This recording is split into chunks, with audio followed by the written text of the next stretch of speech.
Sean todos bienvenidos. Tengo el gusto de presentarles al Dr. Imaz, médico especialista en medicina del dolor.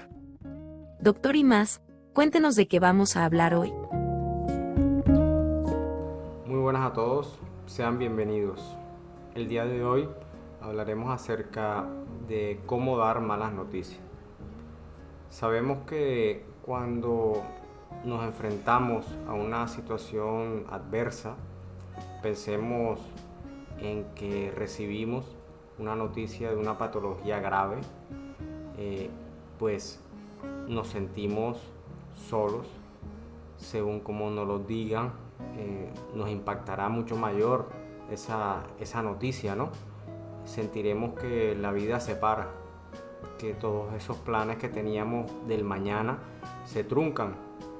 Entonces vemos que es un momento trascendental cuando recibimos este tipo de noticias.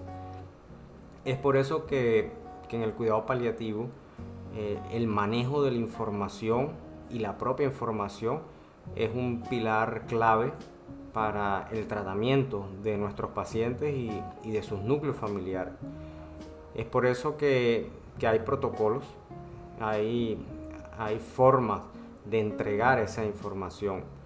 Quiero traerles la clase del día de hoy, este protocolo de malas noticias del profesor Bachman, en el cual pues a través de una serie de pasos se va informando progresivamente y en forma respetuosa y empática todas estas noticias que muchas veces pues la noticia en sí impacta negativamente en la persona y su familia. Paso 1 del protocolo. Lo primero es preparar el contexto físico y emocional.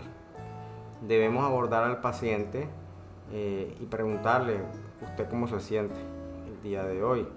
¿Cómo está emocionalmente para que hablemos? ¿Está dispuesto el día de hoy a hablar de esto, de su enfermedad, de lo que tengo que contarle acerca de lo que encontramos? Aquí es importante empezar así porque pues si el paciente no está estable anímicamente en esos momentos, pues de pronto no sea el mejor momento y haya que aplazar este diálogo. Aquí empezamos a romper ese cerco de silencio. Recordar ese cerco de silencio es nefasto para la relación médico-paciente y consiste en esa conspiración del silencio en que el propio paciente no sabe lo que tiene. Todos conspiran alrededor de él y nadie le da la información. Creen que el paciente no está preparado. El paciente está preparado, pero hay que seguir una metódica y dar esa información acorde a su momento, a su historia vital y a lo que el paciente quiera recibir. Muchas veces los pacientes nos dicen, bueno, no quiero que me comentes a mí la mala noticia, sino lo delego en mi hijo, en mi familiar o en mi responsable legal. Y eso pues hay que aceptarlo y entenderlo, ¿no? Y respetarlo, obviamente. Entonces ese sería como el abordaje inicial. Preparemos el entorno físico y emocional y averigüemos si el paciente está preparado para recibir esta noticia. Paso 2 del protocolo. El segundo paso es averiguar qué tanto sabe el paciente. Cuando vemos que el paciente está preparado, paso 1, vamos hacia la pregunta. ¿Qué le han dicho los médicos a usted referente a este motivo de consulta? ¿Qué piensa usted de lo que le han dicho? ¿Qué sabe usted de la patología? ¿Qué ha investigado? Es muy importante porque sabemos ahora que la información está a la mano, está a un clic en un Google, por ejemplo. Entonces debemos investigar bien porque también hay mucha información falsa en todo el vasto mundo del internet, ¿no? Entonces debemos también tumbar mitos de entrada, por ejemplo, el mito de la opiofobia. Muchas veces el paciente dice, no, me dijo el médico que me voy a morir y que me van a dar morfina para que me muera. Totalmente falso, ¿no? Entonces debemos también investigar previamente qué sabe el paciente. Así detectamos muchas veces mitos errados que tienen información errada que posee el paciente. Ahí empezamos ese proceso constructivo de la información. Paso 3 del protocolo. Y aquí viene en el tercer paso un reforzar de lo que el paciente quiere saber. Aquí encontramos qué quiere saber en verdad. Volvemos y preguntamos, ¿usted quiere conocer toda la información? ¿Quiere detalles de su tratamiento? ¿O simplemente quiere delegarlo en forma total en su representante o en forma parcial?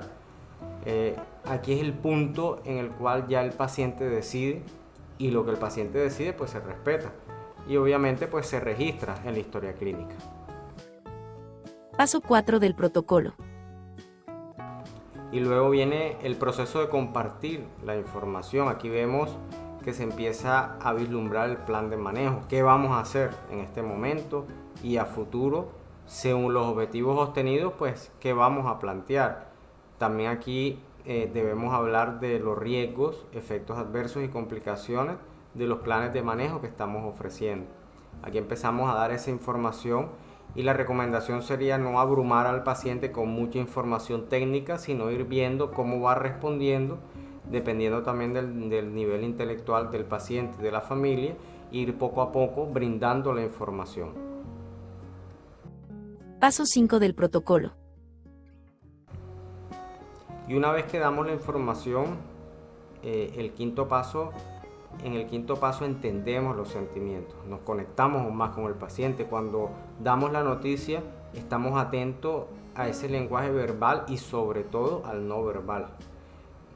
Respetamos esas pausas de silencio, respetamos esa impotencia que muchas veces sienten los pacientes, esa negación.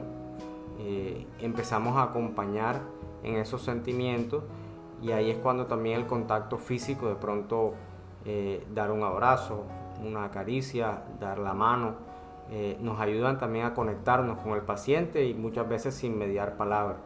Entonces aquí es cuando estamos aún más atentos, cuando vemos qué respuesta va teniendo el paciente y la familia cuando le vamos compartiendo la información.